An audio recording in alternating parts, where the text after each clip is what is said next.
షాపుల సమయము ఇవన్నీ సరిదిద్దమన్నాం.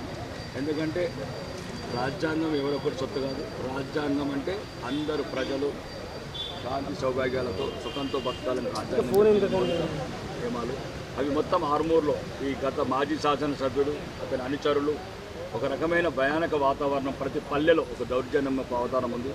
ఇంకా ఏమేమైతే అక్రమాలు జరుగుతున్నాయో ఆర్మూర్లో జరిగిన రౌడీల అక్రమాలు ఇప్పటికి కూడా వాళ్ళకి ఇబ్బందికరమైన పరిస్థితి సృష్టిస్తున్నారు రౌడీలు. అండ్ ఈ గంజాయి వర్తకులు ఎక్కువ గంజాయి ప్రాబ్లం. మూడోది వేలాపాలన లేని ఈ వైన్స్లు బార్ల టైమింగ్స్ ఓన్లీ టైం, ఎందుకంటే గవర్నమెంట్ అనుమతించిన టైంలోనే వ్యాపారాలు చేసుకోవాలి. ఇక్కడ 24 గంటలు అమ్ముతున్నారు. ఇంకా మిగతా కొన్ని ఇట్లాంటి విషయాలు క్వారీసు వీరీసు ఇట్లాంటి సమస్యలు ఏమేమి ఉన్నాయో అన్ని కొన్ని కమిషనర్ గారు దృష్టి తీసుకోవడం జరిగింది. తగిన చర్య తీసుకుంటామని చెప్పారు. ఫిర్యాదు వరకు చేసాం రిటర్న్ ఇవ్వమని చెప్పారు. అది వేరే ఒక ఫార్మాట్ చెప్పారు, ఈ రకంగా చేయండి మేము తీసుకున్న చర్య మా దృష్టికి వచ్చింది. వాళ్ళకు కూడా ఒక వింగ్ ఉంది, ఇంటెలిజెన్స్ వింగ్ ఉంది.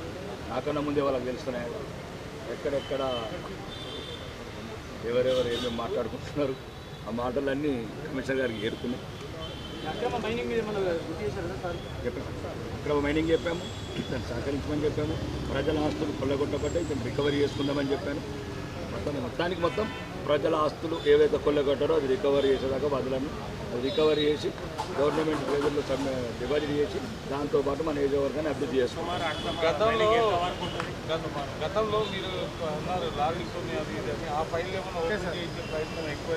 పక్క తలారి సత్యం పైన ఓపెన్ చేపిస్తాం.